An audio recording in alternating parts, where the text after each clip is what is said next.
آج یہ حال ہے، ہمارے جتنی نیو جنریشن ہے وہ فیس بک کے اوپر، یوٹیوب کے اوپر، گوگل کے اوپر، tune.pk کے اوپر، ٹک ٹاک کے اوپر، انسٹاگرام کے اوپر، ٹویٹر کے اوپر وہ اپنے فرینڈز رکھتے ہیں، فالوورز رکھتے ہیں، لائکس رکھتے ہیں، اور وہاں پر پھر کیمنٹس اور ایک دوسرے سے باتیں چلتی ہیں، انہیں پتہ نہیں چلتا کہ بندہ مرزائی ہے یا نہیں، وہ فرینڈشپ میں آ جاتا ہے اور وہ رسول اللہ کی گستاخیاں عام کرتے ہیں اور ہمارے بندوں کو پتہ ہی نہیں ہوتا۔ میں آپ کی خدمت میں ایک واقعہ سمجھاتا ہوں، پھر میں دلائل شروع کروں گا۔ میرے ایک دوست ہیں، ان کے ایک نوجوان دوست تھے، وہ مجھے ملے، انہوں نے مجھے کہا کہ حضرت آپ اس سے تھوڑی گپ شپ کر لیں ختم نبوت کے حوالے سے۔ میں نے اسے بات سمجھائی تو مجھے کہنے لگے جی میں تو ختم نبوت کے لیے کام کرتا ہوں، بہت اچھا کرتا ہوں۔ میں نے کہا جی آپ کا علماء سے رابطہ ہے، عالمی مجلس تحفظ ختم نبوت کے ماہرین سے رابطہ ہے؟ کہتے نہیں میں الحمدللہ سمجھتا ہوں۔ میں نے کہا مجھے ذرا پروفائل چیک کرائیں۔ اس نے پروفائل چیک کرائی، وہاں ایک پوسٹ لکھی ہوئی تھی، رسول اللہ صلی اللہ علیہ وسلم کی گستاخی تھی، گستاخی کے اوپر کانٹا لگا ہوا تھا اور نیچے لکھا تھا لعنت بھیج کر آگے پھیلا دو، تو اس نے اس کو شیئر کیا تھا۔ یہ ہماری ملاقات کی وجہ بنی۔ میں نے اسے کہا بھائی یہ پوسٹ تو مرزائیوں کی ہے۔ انہوں نے کہا مرزائیوں کیسے ہے؟ اس پر تو گستاخی پہ کانٹا لگا ہوا ہے اور لکھا ہوا ہے لعنت بھیج کر آگے پھیلاؤ، تو میں نے بھی لعنت لعنت لعنت لکھ کے آگے پھیلائی ہے، تو آپ کیسے کہتے ہیں یہ مرزائیوں کی؟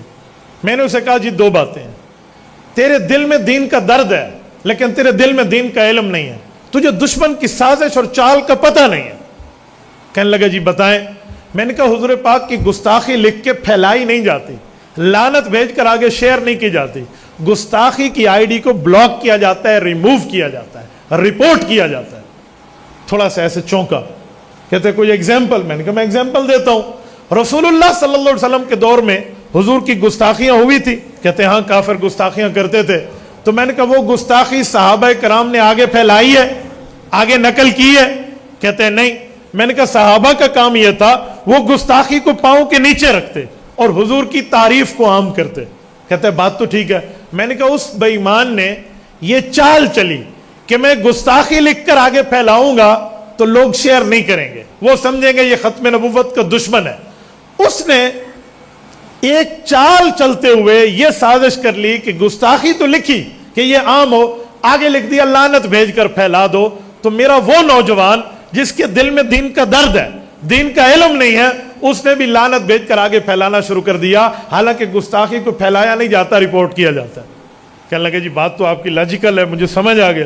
میں نے کہا وجہ یہ ہے کہ تو ماہرین کے ساتھ بیٹھتا نہیں ہے، تو بیٹھے گا، بات سنے گا، سمجھے گا، تب جا کر بات حل ہوگی۔